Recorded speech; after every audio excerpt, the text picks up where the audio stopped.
Assalamualaikum guys, selamat datang kembali di Guru Gembel Channel. Apakah Baraya pernah mendapatkan sebuah ancaman? Jangan belajar filsafat, nanti murtad. Nah, yang semacam itulah ya.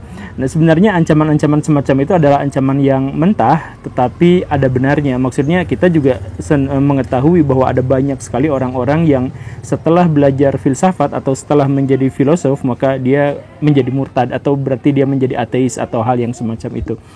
Nah, di episode ini kita akan sama-sama belajar tentang logika filsafat yang paling dasar, yang paling bawahnya dulu, tetapi bukan untuk menjadi ateis atau menjadi murtad, tetapi untuk memahami kenapa tuduhan itu bisa muncul. Nah, jadi ayo kita mulai.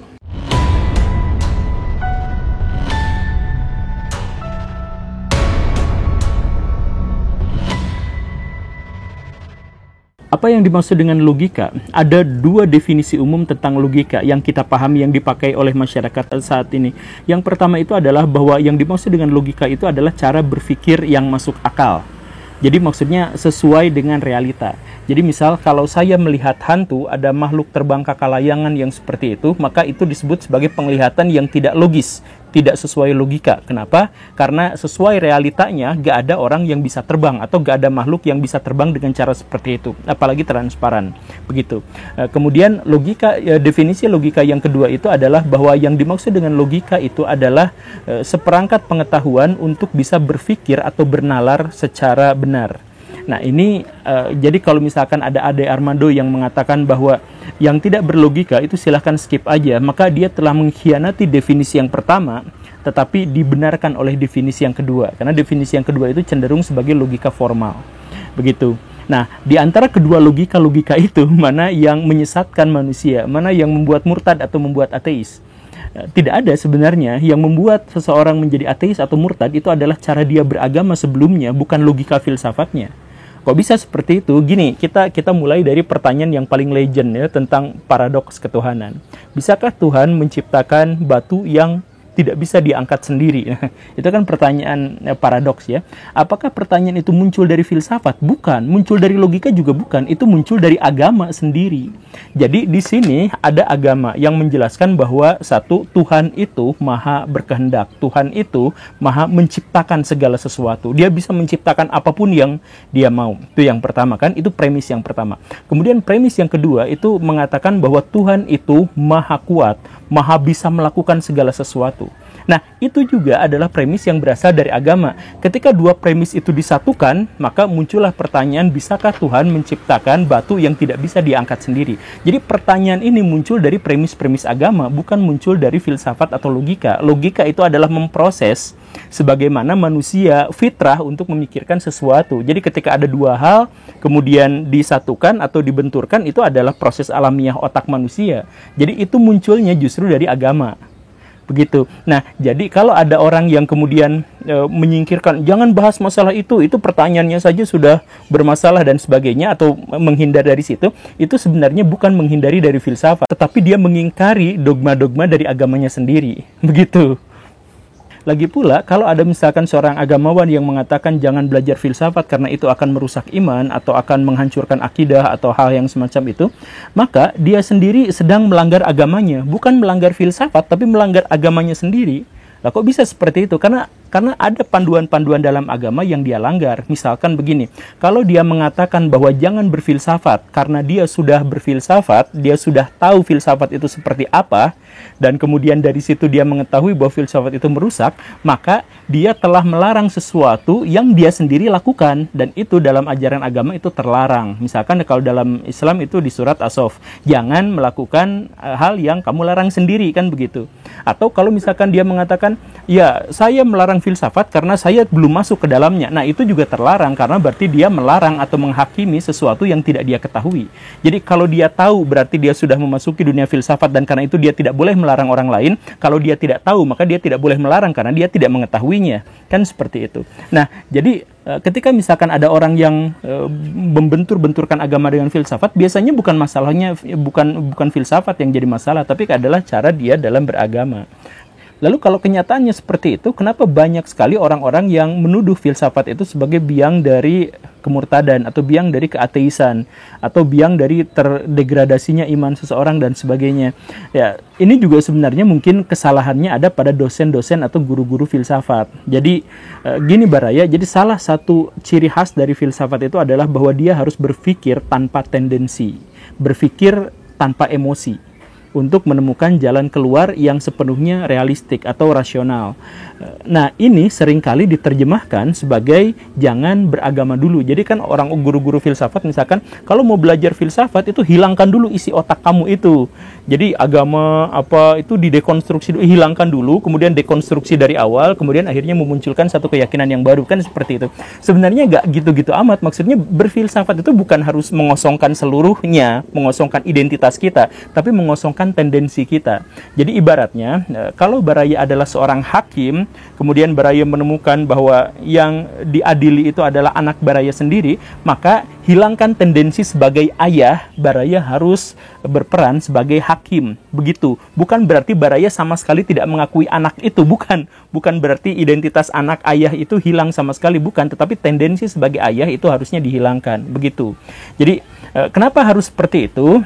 Karena ini penting untuk bernalar dengan cara yang baik. Misalkan kemarin itu ada Yusuf Mansur, kemudian dia melakukan hal-hal yang diketahui oleh publik itu kurang baik. Maka Baraya menghakiminya dengan cara yang emosional. Wah, dia mah emang penipu, bla bla bla bla bla. Nah, Baraya salah dalam berpikir. Kenapa? Karena ada tendensi emosi di situ. Dan itu akhirnya biasanya akan membuat pikiran Baraya itu yang untuk menemukan realitasnya itu kacau. Begitu. Atau misalkan kemarin itu ada oknum TNI, perwira TNI, dia nabrak orang, kemudian dia melakukan hal yang lebih buruk setelah itu. Nah, itu kita emosi, kita marah. Nah, kalau kita menghakimi si para perwira itu atau perwira dan teman-temannya itu, maka biasanya itu adalah penghakiman yang kurang baik. Karena apa? Karena di situ kita ada tendensi emosi. Begitu. Lalu kenapa saya tidak boleh melibatkan tendensi-tendensi, misalkan tendensi emosi, tendensi kebangsaan dan sebagainya? Karena sebagian besar atau bisa dikatakan seluruh logical fallacy kita atau kesalahan atau cacat logika kita itu biasanya memang muncul dari tendensi-tendensi yang semacam itu. Misalkan ad hominem yang biasa di ini ya, misalkan kita berdebat sama orang lain. Jadi pemerintahan Jokowi itu gini gitu. Kemudian si lawan debat kita itu berkata, "Alah, dah kamu mah jelek, otaknya gak mikir ke sana. Kamu kan sekolahnya juga gak di situ kan, makanya kamu teh ini lihat tuh badan kamu aja gendut kayak gini, berarti kamu kan gak bisa memikirkan secara lebih dan lain sebagainya." Nah, itu kan ad hominem. Nah, kenapa ada orang yang bisa logical fallacy ke arah sana itu? Karena dianya sombong atau karena dianya kehilangan akal sehat dan dia kebingungan tapi dia harus mempertahankan egonya. Maka dia mengatakan hal-hal yang semacam itu. Jadi kesalahan logika itu biasanya muncul dari tendensi-tendensi yang semacam itu. Atau misalkan anekdotal. Ini juga kesalahan logika yang seringkali ada dalam diskusi-diskusi kita. Jadi misal begini, ada virus COVID. Kemudian ada orang yang mengatakan, itu data-data itu bohong semuanya, COVID itu gak berbahaya. Ini buktinya, saya itu pernah dikatakan kena COVID. Tapi saya sembuh baik-baik aja, cuman makan paracetamol setiap hari, terus semuanya baik-baik saja. Nah, itu kan kesalahan logika, itu cacat logika. Jadi maksudnya data yang dihimpun oleh pemerintah sekian banyak, yang merupakan kesimpulan general atau wujud dari kesimpulan general, itu dipatahkan, digoyahkan, dihancurkan hanya gara-gara pengalaman pribadi dari seseorang.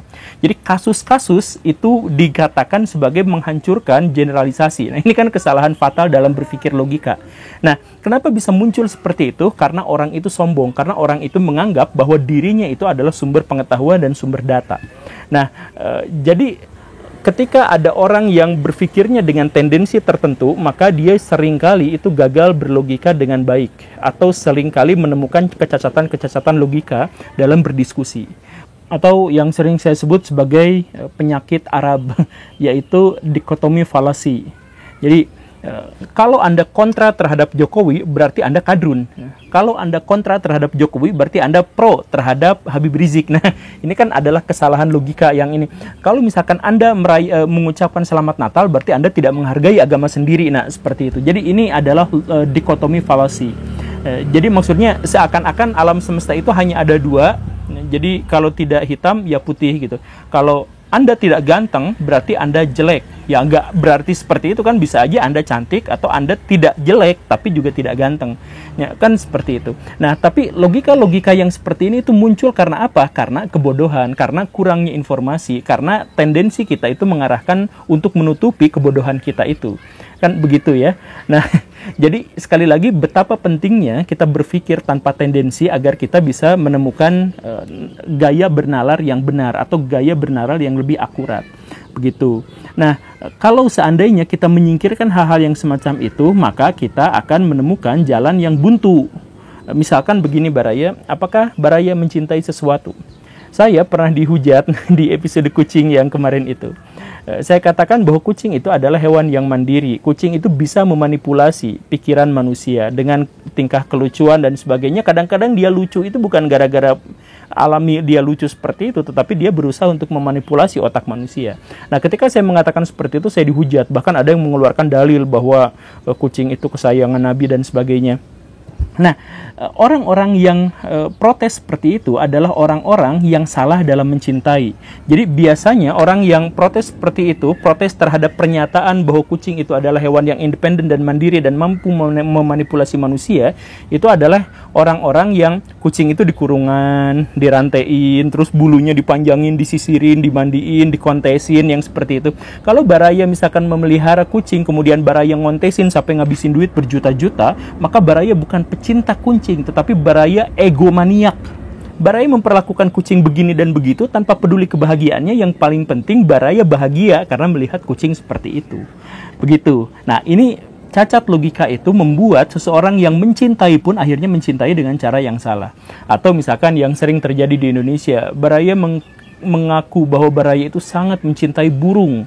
Apa yang Baraya lakukan? Burung itu dikurung di sangkar yang kecil, kemudian Baraya Baraya kasih makan tiap hari, Baraya kasih minum tiap hari, Baraya bersihkan kandangnya dan sebagainya. Apakah Baraya mencintai burung itu? Tidak, Baraya tidak mencintai. Baraya hanya ego, mencintai diri sendiri dan menganggap hewan itu sebagai hewan penghibur buat Baraya. Baraya anggap hewan itu adalah hewan setengah mati yang tidak memiliki kehendak untuk terbang, tidak memiliki apa. Kalau Baraya misalkan berlogika secara benar, sedikit aja, Baraya akan sadar bahwa itu kan menyakiti si burung. Si burung punya sayap, tapi mengepakkan sayapnya aja susahnya minta ampun. Tetapi karena Baraya sudah tertutup oleh cinta palsu itu, karena tidak berlogika, maka Baraya menganggap bahwa mengurung burung dengan cara seperti itu adalah bukti dari cinta Baraya kepada makhluk hidup. Minimal kasih kandang yang jauh lebih besar gitu, di mana bisa muter-muter gitu kan. Terus kasih habitatnya kayak pepohonan, air mengalir dan sebagainya. Minimal seperti itu kan, kalau Baraya memang tidak bisa benar-benar mengencarkannya. Ya, tapi kan Baraya tidak melakukan itu. Karena apa? Ya kan sayang gitu. Nah, termasuk juga Baraya punya anak. Kemudian ketika anak itu baru lahir, Baraya pakai bajuin lucu-lucu, di neko-neko, dikasih ini, dikasih itu ya. Baraya nggak peduli dia nyaman atau enggak. Yang penting, lucu kelihatannya, gemes, bisa dipamer-pamerin sama tetangga gitu kan. Kemudian ketika dia sekolah, Baraya nggak berpikir tentang apa maunya dia, bakatnya dia, potensinya dia. Baraya nggak mikir itu. Yang penting masukin ke sekolah ini, masukin ke sekolah itu karena kurikulumnya bagus gitu kan.